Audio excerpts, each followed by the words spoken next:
توبة فيك أيضا ماضية. إن الحمد لله نحمده ونستعينه ونستغفره ونتوب إليه ونعوذ بالله من شرور أنفسنا وسيئات أعمالنا من يهده الله فلا مضل له ومن يضلل فلا هادي له ونشهد أن لا إله إلا الله وحده لا شريك له ونشهد أن محمدا عبده ورسوله اللهم صل وسلم وبارك عليه وعلى آله وأصحابه أجمعين يا أيها الذين آمنوا اتقوا الله حق تقاته ولا تموتن إلا وأنتم مسلمون يا أيها الناس اتقوا ربكم الذي خلقكم من نفس واحدة وخلق منها زوجها وبث منهما رجالا كثيرا ونساء واتقوا الله الذي تساءلون به والأرحام إن الله كان عليكم رقيبا يا أيها الذين آمنوا اتقوا الله وقولوا قولا سديدا يصلح لكم أعمالكم ويغفر لكم ذنوبكم ومن يطع الله ورسوله فقد فاز فوزا عظيما أما بعد فإن أصدق الحديث كتاب الله وخير الهدي هدي محمد صلى الله عليه وسلم وشر الأمور محدثاتها وكل محدثة بدعة وكل بدعة ضلالة وكل دلالة في النار ثم ما بعد chers frères et sœurs en islam, chers téléspectateurs auditeurs de Bonferré, assalamu alaikum wa rahmatullahi ta'ala wa barakatuh. Soyez les bienvenus à l'écoute de votre émission islamique hebdomadaire, plutôt votre école islamique, là où nous avons l'habitude de nous rencontrer et d'apprendre les uns des autres.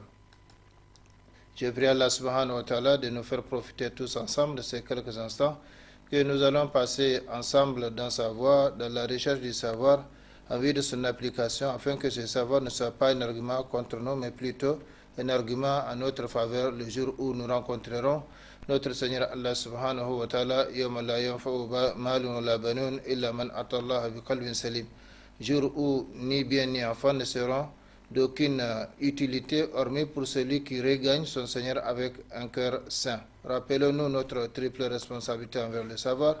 La première responsabilité, c'est de l'acquérir. La deuxième responsabilité, c'est de l'appliquer.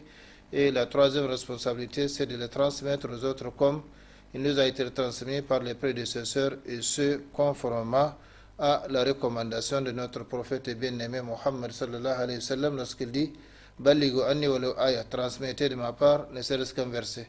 Qu'Allah subhanahu wa ta'ala nous bénisse tous, qu'il bénisse nos vies, qu'il bénisse nos familles, qu'il bénisse nos enfants, qu'il bénisse nos œuvres, qu'il bénisse davantage notre cher pays, le Niger et son peuple, qu'il nous conforme davantage à sa sainte volonté partout et toujours. Amin ya Rabbal Alamin. Nous prions Allah subhanahu wa ta'ala par ses plus beaux noms et ses attributs de perfection, par son amour par lequel il a créé les créatures, par son amour par lequel il maintient l'univers malgré les péchés de ces les péchés et l'injustice des créatures, et par toute chose par laquelle il aime être sollicité subhanahu wa ta'ala, de nous pardonner tous, ainsi que nos parents, nos frères et sœurs en islam, où qu'ils se trouvent, les vivants et les morts, et de nous accorder son amour, l'amour de son prophète Muhammad sallallahu alayhi wa sallam, l'amour de toutes les créatures qu'il aime et qu'il aime, et enfin l'amour de toutes choses qui nous rapprochent de son amour. Amin ya Rabbal Alamin. Ceci dit, chers frères et sœurs en islam, chers téléspectateurs auditeurs, le thème de notre émission de ce soir est les qualités du bon musulman, 10e partie. Qu'Allah subhanahu wa ta'ala nous conforme davantage à son bon traitement et vous en fasse profiter, vous et ceux à qui elle parviendra par la volonté d'Allah subhanahu wa ta'ala. Comme le prophète sallallahu alayhi wa sallam a dit, transmettez de ma part ne serait-ce qu'un verset, et il a précisé qu'il se peut que celui à qui on transmet comprenne mieux et applique mieux que le transmetteur. Par conséquent, Addal al-Khair Kafa'il, celui qui indique une bonne action à accomplir est comme celui qui l'a accompli. Donc, que le présent informe l'absent, et que celui qui est présent ou qui a donc l'émission en main, d'une façon ou d'une autre, à travers les différentes formes, de plateformes de partage, eh bien, qu'il partage afin que le savoir soit véhiculé. Rappelez-vous que le seul fait d'écouter ou de lire ces qualités, comme nous l'avons toujours souligné, n'apportera aucun changement dans votre vie spirituelle et matérielle, ni dans votre position par rapport à Dieu. Ce qui fera le changement, c'est la connaissance et la mise en application de ces qualités. Et c'est valable pour tout ce que nous apprenons, que ce soit les sciences religieuses ou les sciences profanes. C'est la théorie, la connaissance théorique ne sert à rien si elle n'est pas conjuguée à la pratique. Et c'est pourquoi en islam, il n'y a pas de pratique sans théorie, il n'y a pas de théorie non plus sans pratique. Ihdina sirat al-mustaqim, sirat al-ladhina an'amta alayhim. Nous le demandons à Allah subhanahu wa ta'ala chaque jour. Donc non seulement il faut acquérir le savoir, mais également appliquer le savoir et transmettre le savoir. Par conséquent, le seul fait d'écouter ou de lire ces qualités ne va pas apporter de changement dans votre vie spirituelle ou matérielle. Ce qui va apporter le changement, c'est la mise en application. À quoi sert le savoir si on ne le met pas en application? À quoi sert le savoir si ça ne nous permet pas de nous rapprocher davantage d'Allah subhanahu wa ta'ala? À quoi sert le savoir si il ne nous permet pas d'avoir la crainte d'Allah subhanahu wa ta'ala, alors que Allah subhanahu wa ta'ala justement a dit innama yakhsha Allah min ibadihi al-ulama. De tous ses serviteurs, seuls les savants les craignent. Donc celui qui a la science, le savoir, ne peut pas être comparé à l'ignorant qui n'en a pas. Par conséquent, c'est une triple responsabilité. Apprendre, appliquer et transmettre, comme nous l'avons toujours rappelé au début de nos émissions. Allah subhanahu wa ta'ala nous conforme à cela. Chers frères et sœurs en islam, vous rappelez sans doute qu'on s'était séparés sur ces hadiths du prophète sallallahu alayhi wa sallam dans le cadre de l'élucidation du concept de al-bara wal-wala wal-bara en islam, donc le concept de l'alliance et du désaveu. Après avoir décortiqué suffisamment les versets du noble Coran, nous sommes arrêtés sur ces hadiths du prophète sallallahu alayhi wa sallam qui soulignent justement l'importance et les mérites de s'aimer en Allah subhanahu wa ta'ala. Haqqat mahabbati lil mutahabbin fiya wa haqqat mahabbati lil mutawassilin fiya wa haqqat mahabbati lil mutanasihin fiya wa haqqat mahabbati lil mutazawirin fiya wa haqqat mahabbati lil mutabadhilin fiya. Rawahu Ahmad wa ghayruhu. Donc c'est un hadith Qudsi, c'est un hadith dans lequel c'est Allah qui parle et c'est le prophète qui transmet directement donc aux compagnons. Par conséquent, c'est Allah qui parle ici. Il dit mon amour devient obligatoire. Il n'y a pas d'obligation pour Allah subhanahu wa ta'ala, sauf ce qu'il s'est imposé comme obligation. Kataba rabbukum ala nafsihi rahma. À titre d'exemple, Allah dit qu'il s'est prescrit à lui-même la miséricorde. Donc il n'y a pas d'obligation pour Allah subhanahu wa ta'ala, sauf ce qu'il s'est imposé comme devoir, comme obligation. Donc ici, il nous informe que son amour devient obligatoire pour ceux qui s'aiment en moi. Donc ceux qui s'aiment en Allah subhanahu wa ta'ala, Allah s'est fait un devoir de les aimer. Ça nous suffit, même s'il n'y a pas d'autres mérites qui vont venir ou d'autres incitations qui vont venir, eh bien ça nous suffit pour justement nous aimer mutuellement en Allah subhanahu wa ta'ala. Mon amour devient obligatoire pour ceux qui s'aiment à moi. Et nous avons rappelé les hadiths du prophète sallallahu alayhi wa sallam dans lesquels le prophète a dit Thalatun man kunna fihi wajada bihinna halawat al-iman. Trois choses, celui qui les trouve en soi, eh bien il a trouvé les délices de la foi. Pour nous montrer que la foi a des délices. Tant qu'on n'a pas goûté à ces délices, eh bien on ne fait que jouer avec les gens, on ne fait que jouer avec Allah subhanahu wa ta'ala, mais la saveur, le goût, la vraie réalité, la profondeur et le sens donc de la foi, eh bien on est bien loin de cela. Donc quelles sont ces trois choses? An yuhibba Allah wa rasuluhu, an yakuna Allah wa rasuluhu ahabba ilayhi mimma simahuma.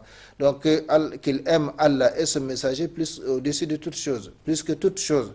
Donc l'amour d'Allah subhanahu wa ta'ala n'est pas à comparer avec l'amour de quelqu'un. L'amour que nous devons au prophète sallallahu alayhi wa sallam n'est pas à comparer à l'amour d'une autre créature. Donc que Allah, qu'il aime Allah et son messager plus que toute chose, ça c'est la première chose. Si on a cette première chose, eh bien on a une partie de la saveur, du goût, du délice de la foi. La deuxième chose, ayuhibbu al-mar'a la yuhibbuhu illa lillah, qu'il aime donc un autre, c'est-à-dire un homme, un être humain, il ne l'aime pas pour autre chose que Allah subhanahu wa ta'ala. Donc ça c'est la deuxième chose. Celui qui a trouvé ces deux choses, il a déjà trouvé donc les trois quarts les 2 tiers plutôt de les délices de la foi. Et la troisième chose, c'est qu'ils craignent, ils détestent d'être jetés, de retourner à la mécréance une fois qu'Allah l'a sauvé de cette mécréance, comme il déteste d'être jeté au feu.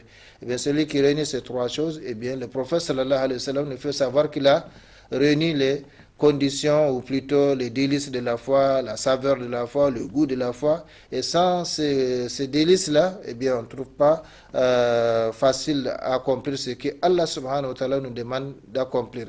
Revenons donc à notre hadith, ce hadith sacré, donc, dans lequel le prophète, Allah subhanahu wa ta'ala dit: mon amour devient obligatoire pour ceux qui s'aiment à moi, mon amour devient obligatoire pour ceux qui lient relation à moi. Donc là aussi on peut se demander quels sont aujourd'hui les gens qui lient relation à Allah subhanahu wa ta'ala, en Dieu. Aujourd'hui tout est basé sur des profits, tout est basé sur les profits, et les relations humaines sont gâtées aujourd'hui par l'hypocrisie, par l'infidélité relationnelle, c'est-à-dire entre l'infidélité dans les rapports entre les individus. Les gens ne sont pas fidèles les uns aux autres dans les relations. C'est des prétentions dans la plupart des cas, comme on le voit, les alliances se défont donc au rythme des intérêts.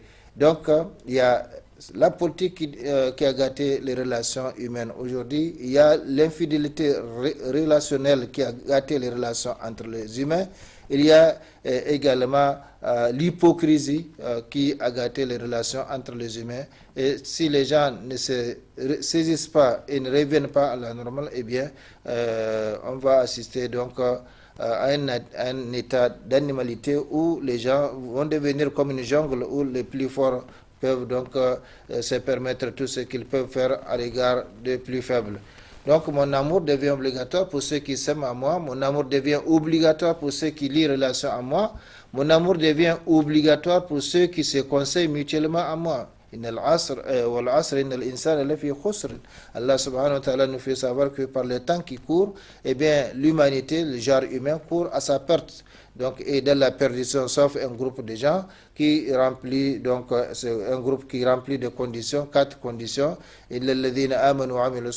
Sauf ceux qui croient et accomplissent les bonnes œuvres. Il n'y a pas de foi sans bonne œuvre, comme il n'y a pas de bonne œuvre profitable ici-bas et dans l'au-delà, sans la foi. Donc,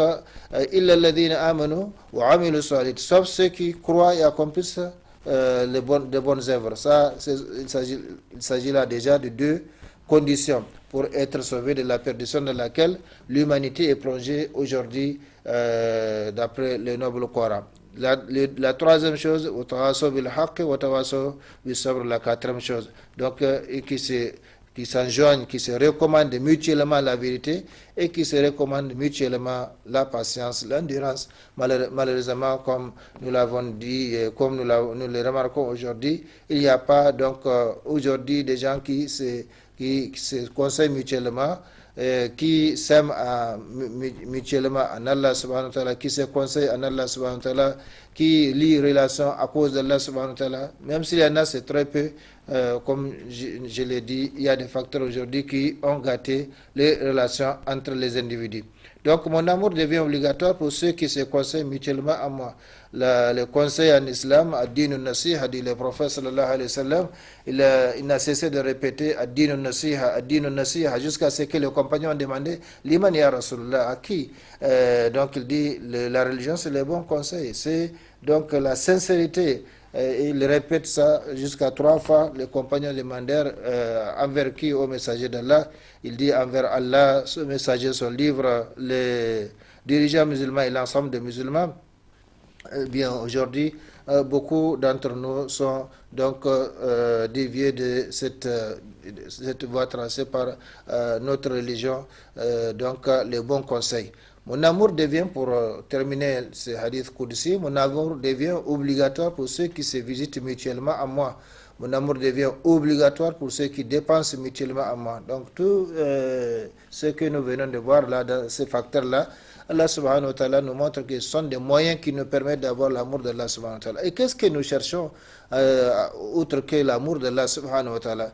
le prophète et qui est le prophète, eh bien, dans ses invocations fréquentes, il disait Allahumma inni as'aluka hubbaka wa hubba man yuhibbuka wa hubba amalin yuqarribuni ila hubbik.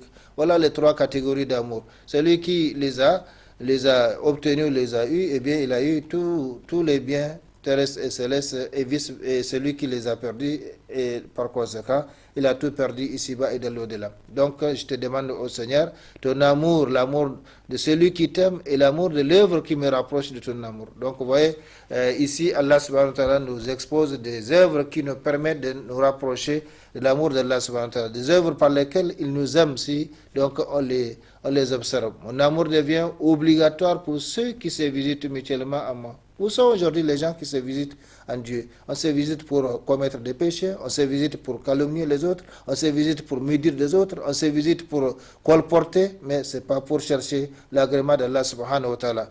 Et pourtant, cet agrément d'Allah subhanahu wa ta'ala, non seulement c'est confirmé dans ces hadiths Qudsi, mais également dans d'autres passages, dans d'autres hadiths dans lesquels il y a les mérites donc, de la visite en Dieu. Malheureusement, comme je l'ai dit, rares sont ceux aujourd'hui qui mettent Dieu, qui mettent Allah subhanahu wa ta'ala devant leur intention, en sortant de chez eux, en accomplissant une œuvre, en s'adonnant à une adoration. Eh bien, la plupart du temps, ce n'est pas pour Allah subhanahu wa ta'ala, mais pour les créatures, pour qu'on entende et qu'on raconte, pour que les gens disent, eh bien, comme le prophète sallallahu alayhi wa sallam, celui qui fait cela, eh bien, il n'aura d'autre récompense que justement sa montrance ou son ria auprès d'Allah subhanahu wa ta'ala.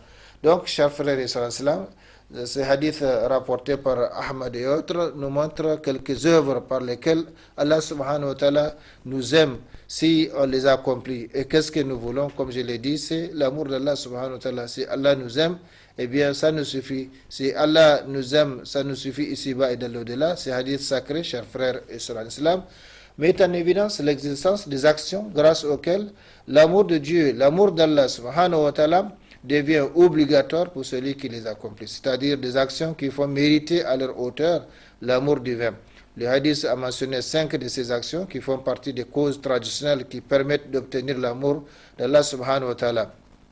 Donc ces causes traditionnelles, ces 5 causes traditionnelles, sont l'amour mutuel en Dieu, les relations tissées en Dieu, le conseil mutuel en Dieu, la visite mutuelle en Dieu et la dépense mutuelle en Dieu.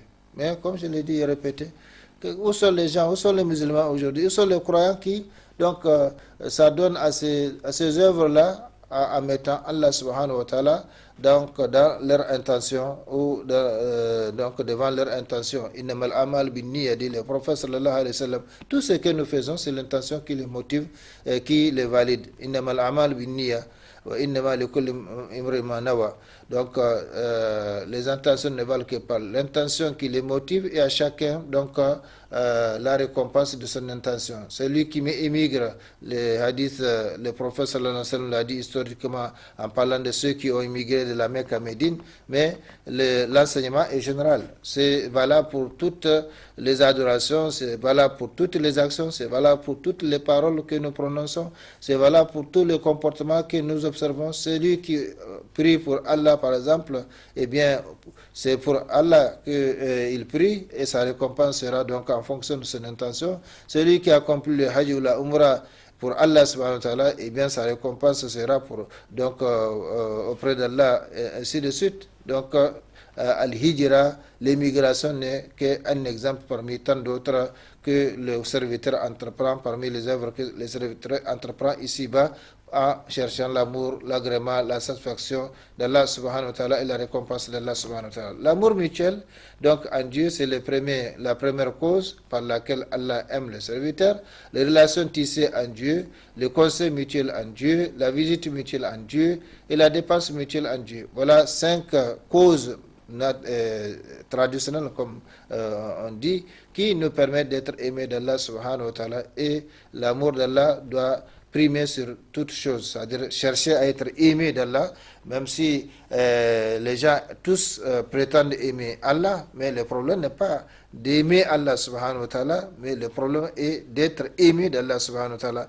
Or Allah, en vertu de la réciprocité des comportements entre ce serviteur et lui, eh bien, il nous aimera en fonction de la sincérité de notre amour envers les autres ou de la sincérité de nos œuvres que nous entreprenons dans le cadre donc de la recherche de son amour. Donc le problème, ce n'est pas aimer Allah. Tout le monde prétend aimer Allah. Tout le monde prétend aimer l'islam. Tout le monde prétend aimer Mohammed sallallahu alayhi wa sallam. Mais qui réellement aime Allah à travers ses actions, à travers ses paroles, à travers ses comportements, à travers donc ses adorations? Il y en a peu parce que il y a des signes qui prouvent justement notre amour pour Allah subhanahu wa ta'ala, comme il y a des signes qui prouvent notre amour pour le prophète Mohammed sallallahu alayhi wa sallam. La question, chers frères et sœurs, de l'amour d'Allah, de l'amour du prophète, de l'amour de l'islam, ce n'est pas une prétention, ce n'est pas parce que je suis dans un pays ou une communauté à 80x% musulmane que forcément je suis aimé d'Allah subhanahu wa ta'ala. L'amour d'Allah subhanahu wa ta'ala, l'amour du prophète sallallahu alayhi wa sallam, c'est une question individuelle. Qu'est-ce que j'ai fait pour prouver mon amour pour Allah subhanahu wa ta'ala? Qu'est-ce que j'ai fait en acceptant les recommandations d'Allah subhanahu wa ta'ala pour montrer que j'aime Allah subhanahu wa ta'ala? Qu'est-ce que j'ai fait en acceptant et en accomplissant les recommandations du prophète Mohammed sallallahu alayhi wa sallam? Qu'est-ce que j'ai fait en acceptant l'islam et ses recommandations et en m'éloignant de ses interdits pour montrer justement que j'aime Allah subhanahu wa ta'ala? Donc ce n'est pas une prétention. Ce n'est pas une prétention, c'est une question donc de sincérité, d'application et d'action. Donc il ne s'agit pas de dire j'aime Allah, j'aime le Mohammed sallallahu alayhi wa sallam, le prophète, j'aime l'islam et puis c'est tout. Non. Il y a nécessairement des actions que nous devons entreprendre pour prouver notre amour pour Allah subhanahu wa ta'ala. Il y a nécessairement des actions que nous devons entreprendre pour prouver notre amour pour le prophète Mohammed sallallahu alayhi wa sallam. Il y a des actions que nous devons entreprendre pour prouver notre amour pour l'islam. Donc ce ne sont là que des exemples, des causes, sinon la liste n'est pas close, car d'autres hadiths affirment que l'amour de Dieu devient aussi obligatoire pour ceux qui s'assoient ensemble à cause de Dieu et pour ceux qui s'entraident en Dieu. Ceux qui s'assoient ensemble, vous pouvez imaginer aujourd'hui chacun étant chez lui en train de suivre cette émission qu'on leur adresse à cause d'Allah subhanahu wa ta'ala, fi sabilillah. Eh bien, si notre intention ou nos intentions sont bonnes, eh bien, nous allons entrer dans cette catégorie donc de ceux qui s'assoient ensemble à cause d'Allah subhanahu wa ta'ala. Quelques minutes qu'on passe ensemble, aujourd'hui c'est devenu difficile pour les gens. Et c'est pourquoi d'ailleurs nous avons demandé à ce que l'émission soit ramenée à 30 minutes seulement, parce que l'expérience quotidienne montre que les gens n'ont plus le temps de suivre une émission ou un discours de plus de 30 minutes. Même 30 minutes, il faut un effort, même si les sujets, les thèmes nous intéressent, mais il faut un effort. Et ça, c'est parmi donc les signes de la fin du monde, le dégoût pour l'apprentissage, le dégoût pour le savoir, surtout le savoir religieux. Les gens préfèrent patauger dans l'ignorance, accomplir les adorations de l'ignorance, faire les actions de l'ignorance, lier des relations de l'ignorance, faire ce qu'ils veulent de l'ignorance plutôt que de chercher le savoir. Et ça nous ramène toujours à ce hadith du prophète sallallahu alayhi wa sallam que nous rappelons toujours, à savoir à quiconque Allah veut du bien, eh bien il lui fait comprendre la religion. Mais qu'est-ce que nous faisons aujourd'hui pour chercher à comprendre la religion? Toute notre vie est concentrée sur la recherche de ces bas mondes. Or, ces bas mondes-là, Allah subhanahu wa ta'ala nous a garanti le bas monde. C'est que nous devons consommer, avoir, posséder. Ça, c'est quelque chose de garanti depuis que l'homme est dans le ventre de sa mère au 120e jour, au 4e mois plus précisément, où Allah subhanahu wa ta'ala a envoyé l'ange pour inscrire 4 choses. Et parmi ces choses-là, il a inscrit donc la durée de la vie et également les moyens de subsistance, de sorte que l'homme ne mourra pas, ne quittera pas cette terre sans avoir consommé totalement, je dis bien totalement, c'est que la nourriture qu'Allah subhanahu wa ta'ala lui a prévue, de sorte que s'il reste une seule bouchée de nourriture eh bien, il faut que l'homme la mange avant de mourir. Même si cette bouchée se trouve en Chine ou en Turquie ou ailleurs, eh bien, l'homme va manger cette bouchée avant de mourir, ou bien la bouchée va venir vers lui pour qu'il puisse la consommer avant de mourir. Par conséquent, soyons conscients que Allah subhanahu wa ta'ala nous a créés pour un but bien déterminé qui est son adoration, et cette adoration implique donc la connaissance d'Allah subhanahu wa ta'ala, la connaissance de la mission pour laquelle nous avons été créés, et également la façon donc d'accomplir cette mission. Et cette façon d'accomplir la mission nous a été expliquée à travers la longue liste des messagers qu'Allah a envoyés à l'humanité, et également la longue liste des révélations qu'Allah a faites à l'humanité, dans la dernière est le Coran, et également les derniers messagers et notre messager Mohammed sallallahu alayhi wa sallam. Donc, chers frères et sœurs, comme je l'ai dit, ces 5 causes classiques de l'amour qui permettent d'avoir l'amour d'Allah ne sont que des exemples de causes. Sinon, la liste n'est pas close, car d'autres hadiths affirment que l'amour de Dieu devient aussi obligatoire pour ceux qui s'assoient ensemble à cause de Dieu et pour ceux qui s'entraident à cause de Dieu. Donc, tout revient, le dénominateur commun, donc à tout cela, c'est Allah subhanahu wa ta'ala. Est-ce que je vise Allah subhanahu wa ta'ala à travers ce que je dis, à travers ce que je fais, à travers l'adoration que j'ai accomplie, ainsi de suite? C'est la question qu'il faut se poser. Comme nous l'avons vu les prédécesseurs,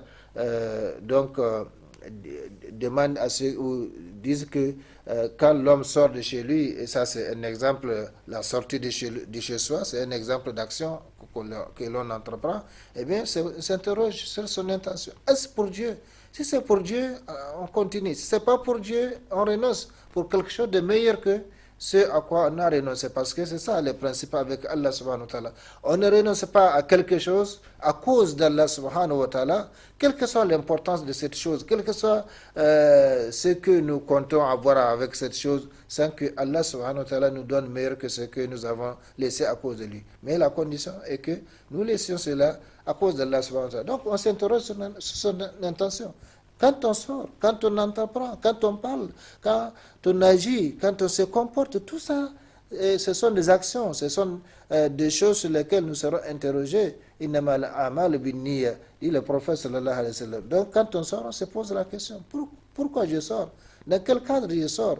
Est-ce que c'est un cadre licite? C'est pour obéir à Allah subhanahu wa ta'ala, c'est pour quelque chose de licite, ainsi de suite. Donc il faut se poser la question, et en se posant cette question, eh bien, le plus souvent, on se rappelle et on se ressaisit et on se cadre ou recadre pour que vraiment notre intention de sortie soit pour Allah subhanahu wa ta'ala. La sortie n'est qu'un exemple. Tout ce que nous faisons, on peut se poser la question pour qui ou pourquoi on l'accomplit.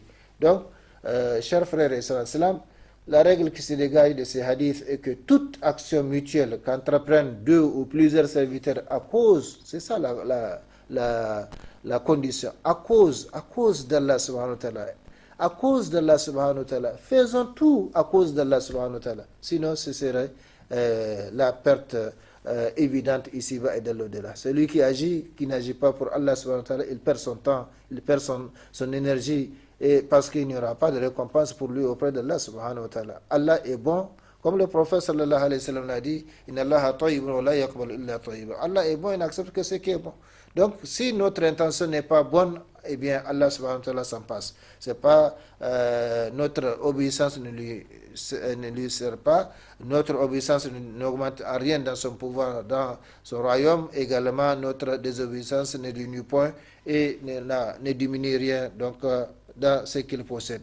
Par conséquent, tout ce que nous faisons, il faut que les dénominateurs communs, il faut que l'objectif soit Allah subhanahu wa ta'ala. Regardez, quand l'objectif n'est pas homogène, quand l'intention n'est pas homogène, eh bien, même avec les prophètes, qui est les prophètes, eh bien, la défaite, l'échec, eh bien, tout peuvent intervenir dans la vie de la communauté. Rappelez-vous la bataille de Badr, de Uhud, quand les gens les mécréants sont revenus pour chercher à se venger donc des musulmans, eh bien, le prophète sallallahu alayhi wa sallam était sorti avec les compagnons. Donc, au lieu de se battre dans la ville, ils sont sortis au niveau de la montagne haute, de cette montagne que les gens visitent en allant donc, à Médine pour la Umrah, pendant la Umrah ou pendant les Hajj. Eh bien, les gens voient qu'il y a un monticule à côté jusqu'aujourd'hui qu'on appelle Jabal Rumat, donc la montagne des lanceurs de flèches. Donc, Jabal Rumat était donc à côté de Uhud. Uhud, aujourd'hui, vous avez les cimetières, donc les tombeaux de 110 martyrs parmi les compagnons du prophète sallallahu alayhi wa sallam. Donc, qu'est-ce qui s'est passé? Quand le prophète sallallahu alayhi wa sallam est arrivé là-bas, et donc il y a une vallée et il y a le monticule. Ceux qui sont sur le monticule, ils ont l'avantage de ceux qui sont dans la vallée, parce que ils peuvent donc tirer, ils peuvent flécher ceux qui sont dans la vallée. Le prophète sallallahu alayhi wa sallam a campé les compagnons sur ce monticule en leur disant que même si vous voyez les ennemis gisés à terre, eh bien ne descendez pas pour chercher à ramasser le butin. Pour chercher à ramasser le butin. Restez ici sur le monticule. Donc, effectivement, Dieu leur a donné le dessus sur les mécréants, parce que les mécréants venaient du côté de Uhud, donc ils sont obligés de se mettre dans la vallée, de passer par la vallée, et étant dans la vallée, eh bien, les musulmans ont l'avantage de les flécher. Et ils ont tué donc parmi eux beaucoup, et maintenant, malheureusement, dans les rangs des musulmans, et mentionnez bien ou retenez bien, dans les rangs des musulmans, depuis le temps du prophète sallallahu alayhi wa sallam, qui connaît par la volonté d'Allah subhanahu wa ta'ala même la réalité de ses relations avec les gens. Eh bien, depuis le temps du prophète sallallahu alayhi wa sallam, il y a des hypocrites parmi les rangs musulmans. Eh bien, ces hypocrites, quand ils ont vu les mécréants giser à terre, justement, comme le prophète sallallahu alayhi wa sallam a dit, ils ont crié, descendez, descendez. Donc, descendez, pourquoi? Pour ramasser le butin. Et quand ils sont descendus, il y avait Khalid ibn Walid qui était encore mécréant et qui est dans les rangs donc, des mécréants. Et il a compris la tactique des musulmans. Et quand il a vu les musulmans descendre du monticule, Jabal Rumat, eh bien, lui aussi, il a fait signe à la troupe restante des mécréants pour que, à leur tour, ils montent sur le monticule. Et ce jour-là, donc, on a tué 110 parmi les compagnons du prophète sallallahu alayhi wa sallam à cause de cette désobéissance à la consigne donnée par le prophète sallallahu alayhi wa sallam. C'est là qu'on a tué Moussa bin Umair, le premier ambassadeur de l'islam.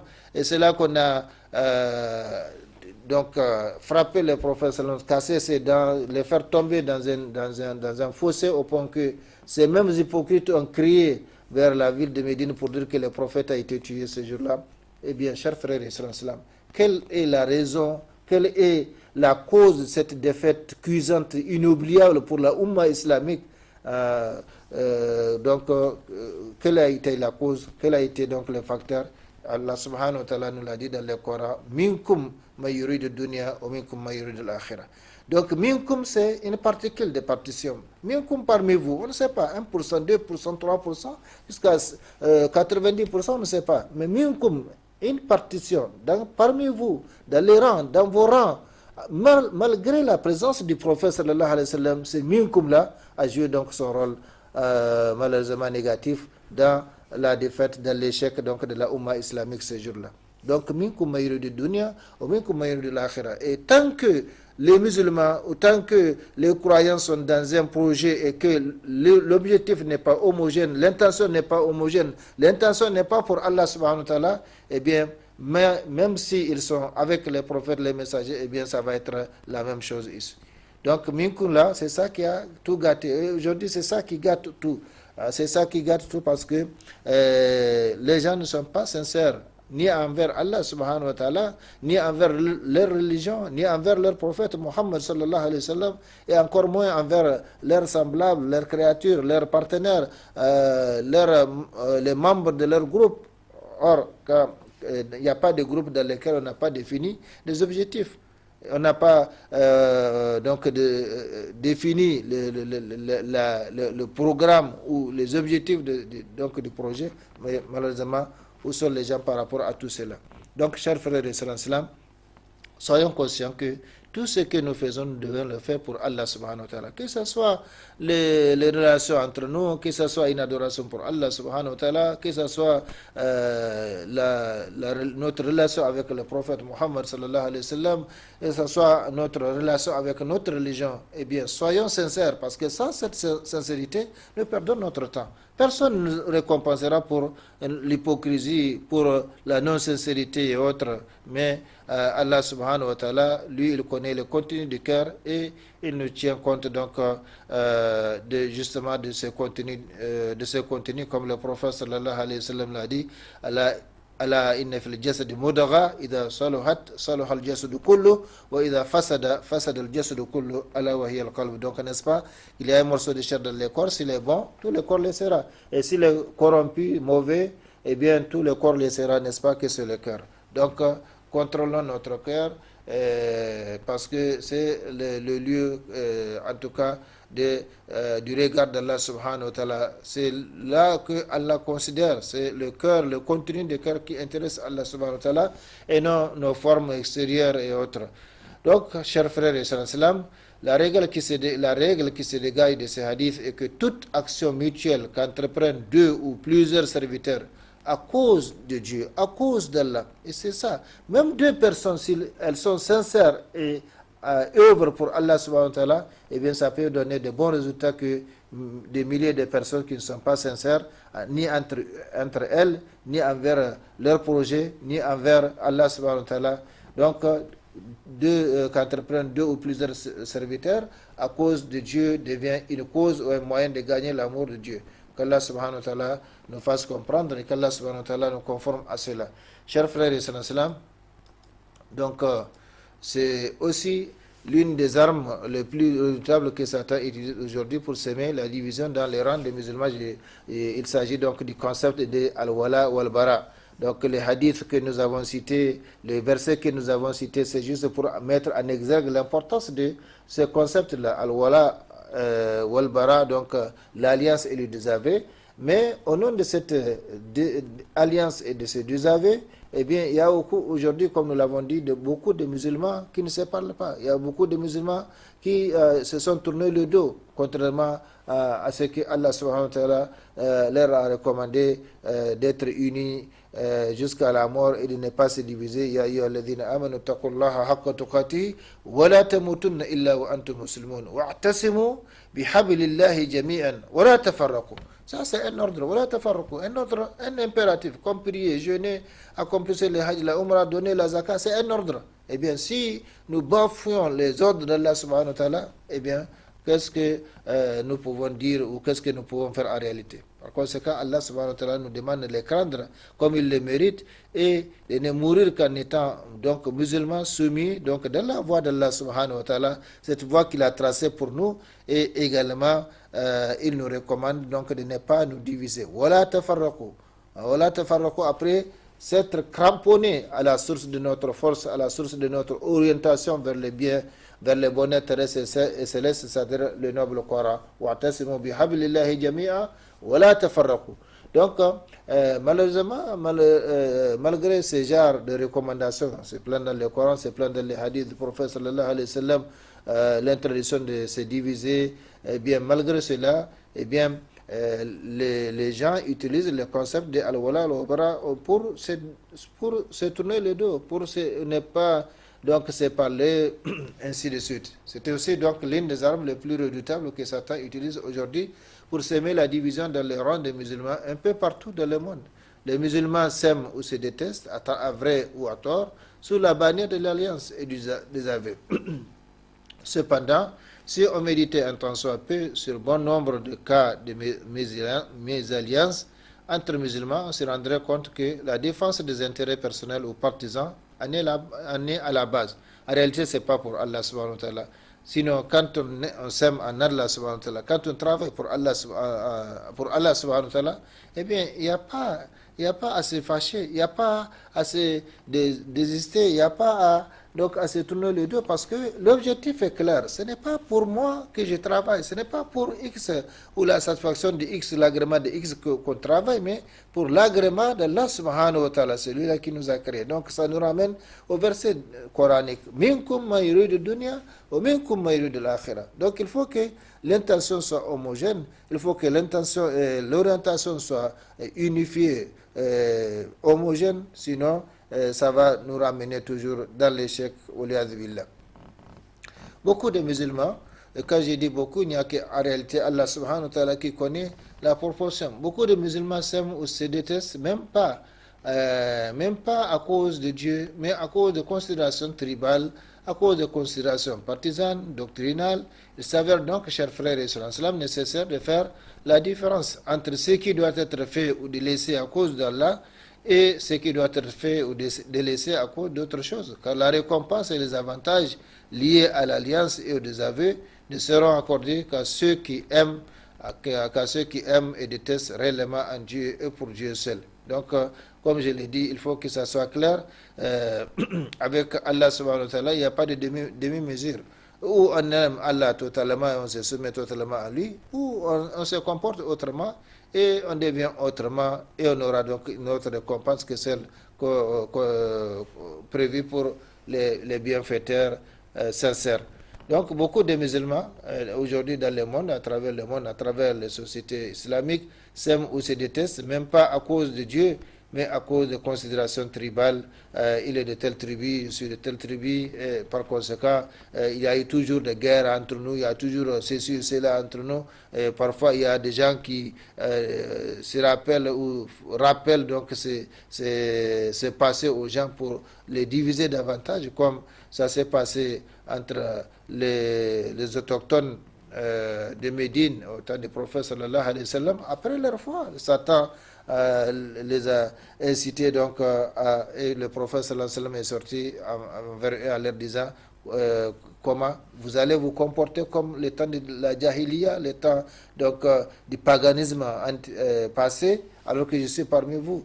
Donc il y a des considérations tribales, partisanes, doctrinales, et parfois qui ne tiennent pas, parce que si c'est pour Allah subhanahu wa ta'ala que nous aimons, c'est pour Allah subhanahu wa ta'ala que nous travaillons, et bien Allah est toujours là, et la récompense de Allah subhanahu wa ta'ala suffit à tous. Donc la sincérité envers Allah subhanahu wa ta'ala, la sincérité envers le messager d'Allah sallallahu alayhi wa sallam, la sincérité envers le livre d'Allah subhanahu wa ta'ala, la sincérité envers le dirigeant musulman qui bien sûr se soumettent à Allah subhanahu wa ta'ala et qui suivent le prophète sallallahu alayhi wa sallam, et la sincérité envers l'ensemble de la communauté de Muhammad sallallahu alayhi wa sallam. Par conséquent, il s'avère nécessaire de faire la différence entre ce qui doit être fait ou délaissé à cause de Dieu et ce qui doit être fait ou délaissé à cause d'autre chose. Car la récompense et les avantages liés à l'alliance et au désaveu ne seront accordés qu'à ceux qui aiment et détestent réellement en Dieu et pour Dieu seul.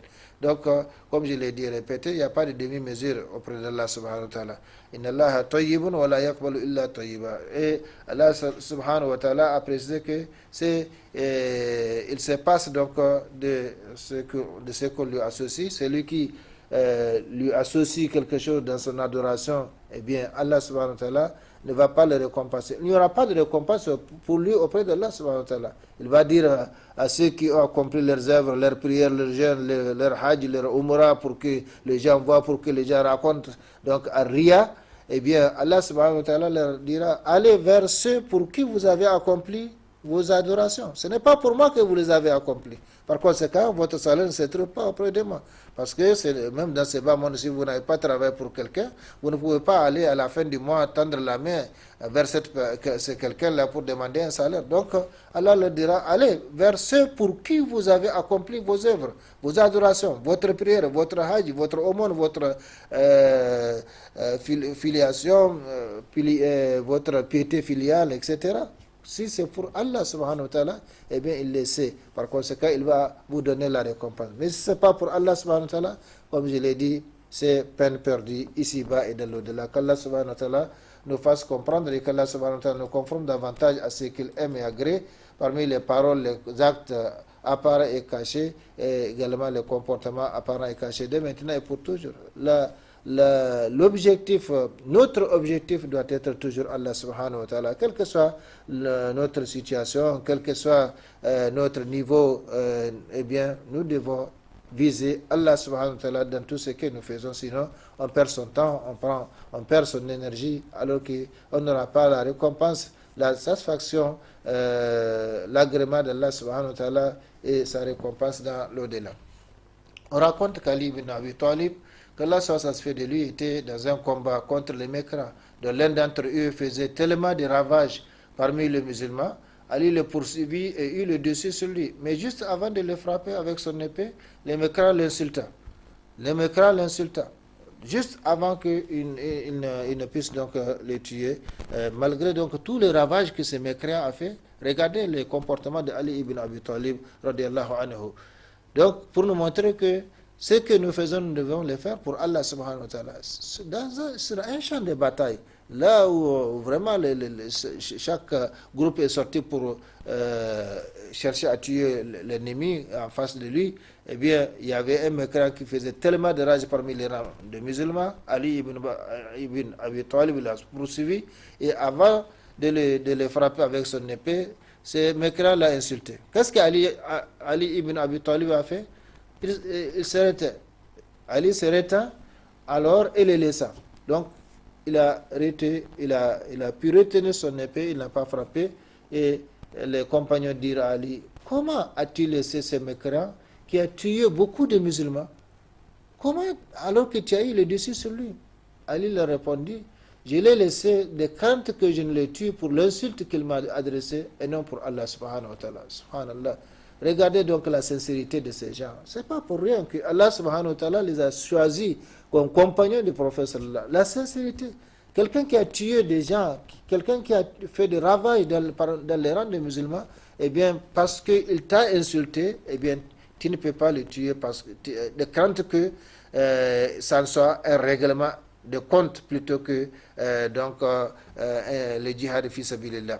Donc, chers frères et sœurs, soyons sincères envers Allah subhanahu wa ta'ala dans tout ce que nous faisons. Wallahi, dans tout ce que nous faisons, sinon nous perdons notre temps, nous perdons notre énergie et nous n'aurons pas de récompense auprès d'Allah subhanahu wa ta'ala. Les créatures, de toutes les façons, elles ne peuvent pas connaître notre réalité. Elles ne peuvent pas nous être utiles sans la volonté expresse d'Allah subhanahu wa ta'ala. Masha'Allahu kana wa man lam yasha' lam yakun. Ce que Allah veut se réalise et ce qu'il ne veut pas ne peut jamais se réaliser. Donc, mettons notre confiance en Allah subhanahu wa ta'ala. Soyons sincères envers Allah subhanahu wa ta'ala et cherchons le savoir qui nous permet justement d'être en contact avec Allah subhanahu wa ta'ala, de savoir comment nous comporter jusqu'à la mort avec Allah subhanahu wa ta'ala. Parce que la vie est à la fois longue et courte. On ne sait pas aujourd'hui ou demain, mais dans notre façon de compter, elle peut être longue. Mais malheureusement, l'épreuve ne prendra fin qu'avec la mort. Et malheureusement également, quand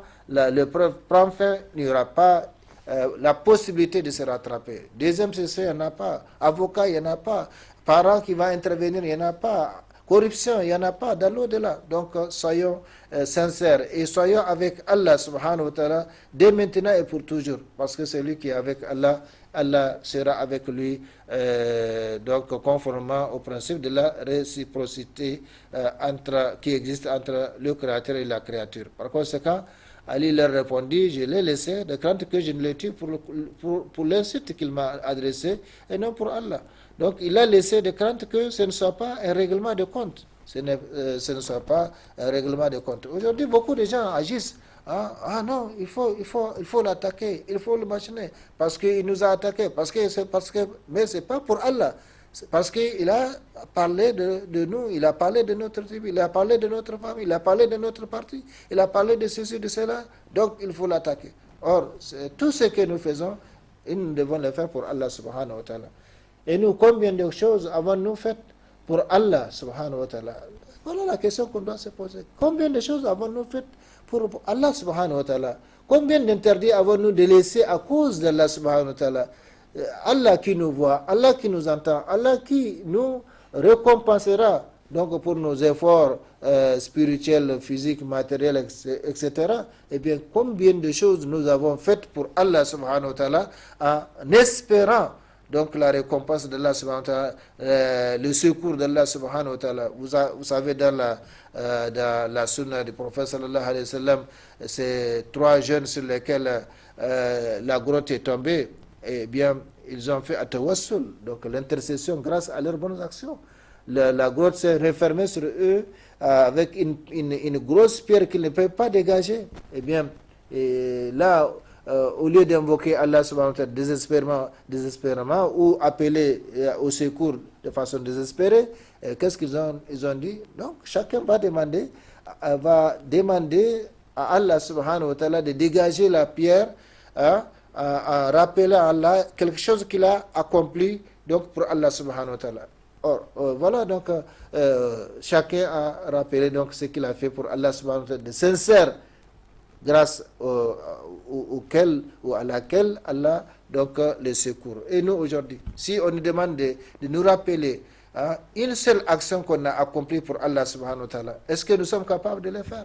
Si on nous demande de nous rappeler une seule interdiction ou un seul interdit d'Allah que nous avons laissé à cause d'Allah subhanahu wa ta'ala, je dis bien à cause d'Allah subhanahu wa ta'ala, est-ce que nous pouvons nous les rappeler? Donc, nous, combien de choses avons-nous faites pour Allah subhanahu wa ta'ala? Combien d'interdits avons-nous délaissés à cause d'Allah subhanahu wa ta'ala? Est-ce que nous aimons les autres à cause d'Allah ou à cause de nos intérêts? Voilà la question qu'il faut se poser. Si c'est à cause d'Allah subhanahu wa ta'ala, Allah est toujours là. Et Allah, sa récompense suffit à tous. Donc, on ne se fatigue pas d'aimer les autres à cause d'Allah subhanahu wa ta'ala, parce que tant que nous continuons à les aimer, Allah continuera donc à nous inscrire sa récompense. Donc, que chacun de nous considère l'amour qu'il éprouve pour le Créateur Allah subhanahu wa ta'ala, et qu'il révise sa position vis-à-vis des créatures. Donc, c'est ça les relations entre nous.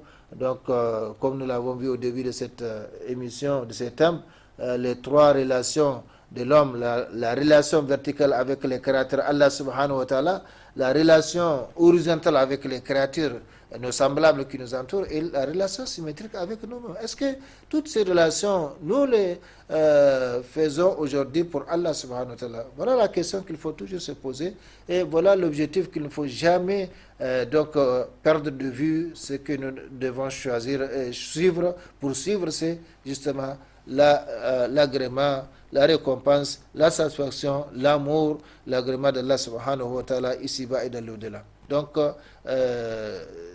il faut accomplir des choses de sorte que on puisse au moins se rappeler une chose qu'on a faite pour Allah subhanahu wa ta'ala, grâce à laquelle Allah peut nous sauver en cas de besoin. Chers frères et sœurs, le temps consacré à notre émission tire à sa fin, 8 bonnes minutes qui nous séparent de la fin. Oui, la 3e qualité du bon musulman consiste à faire tout, je dis bien tout, en Dieu, c'est-à-dire en Dieu il aime, en Dieu il déteste, en Dieu il donne, en Dieu il reçoit, en Dieu il agrée, en Dieu il se fâche, bref, en Dieu il agit, il parle et se comporte. Ça, c'est ça la substance, donc le résumé de la 3e qualité du bon musulman. N'oublions pas que nous sommes justement dans la 3e qualité parmi les qualités du bon musulman. Donc, cette 3e qualité, à résumer, du bon musulman consiste à faire tout en Dieu. C'est-à-dire, en Dieu, il aime, en Dieu, il déteste, en Dieu, il donne, en Dieu, il reçoit, en Dieu, il agrée et se fâche. Bref, en Dieu, il agit, en Dieu, il parle, en Dieu, il se comporte. Donc, ce n'est pas pour lui-même, ce n'est pas pour son âme, ce n'est pas pour sa famille, ce n'est pas pour son parti, ce n'est pas pour X, Y. Non, c'est pour Allah subhanahu wa ta'ala qu'il fait tout. Et celui qui arrive à faire tout cela pour Allah subhanahu wa ta'ala, eh bien, il aura le bonheur terrestre et céleste sans aucun doute. Chers frères et sœurs, voilà, donc, il reste encore quelques 7 bonnes minutes à passer ensemble, parce que nous allons revenir un peu sur le principe de Al-Bara Al-Wala Wal-Bara, parce que nous sommes au terme de notre préparation qu'on a faite pour cette émission, en pensant que nous allons terminer avec juste la troisième qualité, même si on peut arrêter l'émission ici, aucun problème.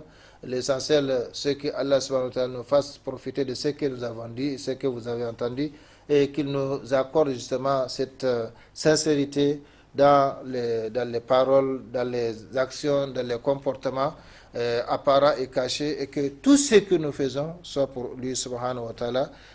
Comme je l'ai dit, sinon ce serait la perte évidente ici-bas et de l'au-delà, la perte de temps, la perte d'énergie, pour ne pas dire la perte de vie, parce que la vie c'est le temps. Donc nous allons nous arrêter ici à moins 5 de l'émission, Inch'Allah.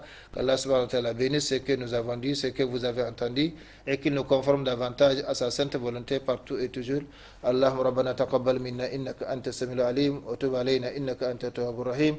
اللهم اعز الاسلام والمسلمين في كل مكان ووفقنا دائما لما تحب وترضى من الاقوال والافعال والاحوال برحمتك يا ارحم الراحمين. اللهم ربنا آتنا في الدنيا حسنه وفي الاخره حسنه وقنا عذاب النار. اللهم ربنا لا تزغ قلوبنا بعد إذ هديتنا وهب لنا من لدنك رحمه انك انت الوهاب. اللهم صل وسلم وبارك وانعم على عبدك رسولك محمد وعلى اله واصحابه اجمعين. سبحان ربك رب العزه عما يصفون وسلام على المرسلين والحمد لله رب العالمين. والسلام عليكم ورحمة الله تعالى وبركاته. راضيا أبدا